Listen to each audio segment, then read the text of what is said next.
आज का जो हमारा टॉपिक है that is basically Nicholas Machiavelli. Nicholas Machiavelli ने जो बुक लिखी थी that was basically the Prince. That is the most important book for the modern politicians and for the modern times as well. ये वो किताब है बेटा जिसको आज भी जितने भी आपके पॉलिटिशियंस हैं वो इसको यूज करते हैं रेफरेंस बुक के तौर पे, ताकि उनको पता हो कि how to tackle their civilians and to be more specific how to tackle the psychologies of the civilians. ये वो बुक है जिसने बेसिकली ना सिर्फ मॉडर्न पॉलिटिक्स की बुनियाद रखी, बल्कि इस बुक ने साथ ही साथ ये तक बताया था कि एक प्रिंस की, एक रूलर की एथिक्स, मोरालिटीज किस तरह की होनी चाहिए, how they can handle the state, how they can control their public, each and everything was basically written in this book। अच्छा, 5 चीजें जो मेरी पर्सनल फेवरेट है प्रिंस के बारे में, बाकी भी हैं ऑफ कोर्स, लेकिन 5 चीजें मैं बताऊंगी वो याद रखिएगा, ठीक है। पहले इसने कहा ही शुड बी रुथलेस होना चाहिए। दूसरी चीज लिखें, इसने कहा be like a lion, behave like a fox. आपका बिहेवियर जो है ना, या आपने जो अपनी एटीट्यूड से शो करना है वो है लाइन वाला, मतलब बिल्कुल लोगों को आप पता हो बहुत ताकतवर हो, लेकिन आपका जो अल्टीमेट थिंकिंग प्रोसेस है ना वो एक फॉक्स वाला होना चाहिए प्रिंस का, लूमड़ की चाल, डिप्लोमेसी आनी चाहिए, पता हो मैनिपुलेशन हो सकती है, लोगों को बेवकूफ बना सके। थर्ड जो मुझे इसकी बड़ी मेरी पर्सनल फेवरेट चीज है वो कहता है hatred in the heart, love on the lips. आप लोगों को शो ना करें, अगर आप उनको एक ग्रुप है वो आपके अगेंस्ट रिवॉल्ट करे, आप उसको मरवाना भी चाहते हैं तो आपने डिप्लोमेसी के साथ डील करना है, शो नहीं करना what you are actually thinking, आपका एक्चुअल प्लान क्या है, शो नहीं करना। फिर वो कहता था fear should be used as a tool.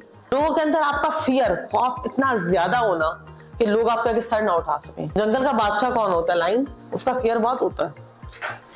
North Korea में जो रूलिंग है किम जोंग उन की, उसका फियर इतना ज्यादा है कि लोग उसको सुप्रीम गॉड मानते हैं। हिटलर का फियर इतना ज्यादा था कि जरूरत नहीं थी उसकी पॉलिसीज पे सवाल उठाने की। Be flexible if required, flexibility show करे इफ रिक्वायर्ड। क्या मतलब है? अगर घी सीधी उंगली से निकल सकता है ना तो लोगों को डराने की जरूरत नहीं है।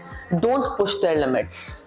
नहीं समझ में आया, लेकिन put it that way. For instance आपके पास एक डेलीगेशन आता है, वो डेलीगेशन आपसे कुछ नीड्स, कुछ डिमांड्स, जैसे माइनॉरिटीज या आपके जो स्मॉल एथनिक ग्रुप्स हैं वो अपनी डिमांड, अपनी नीड्स जो है वो लेकर आते हैं। डेफिनेटली ये सुनो, मिनिस्टर्स के पास लेके आते हैं, पीएम के पास लेके आते हैं।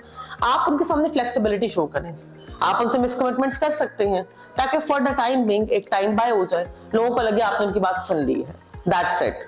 डायरेक्ट आपको अपनी अथॉरिटी को यूज करने की जरूरत नहीं है, डायरेक्ट आपको उनको चैलेंज करने की जरूरत नहीं है। थोड़ा सा फ्लेक्सिबल हो जाए अगर आपको लगता है कि इससे काम हो सकता है। और मॉडर्न टाइम की कौन सा पॉलिटिशियन सक्सेसफुल है बेटे? जो फ्लेक्सिबल है। क्या है? फ्लेक्सिबल है।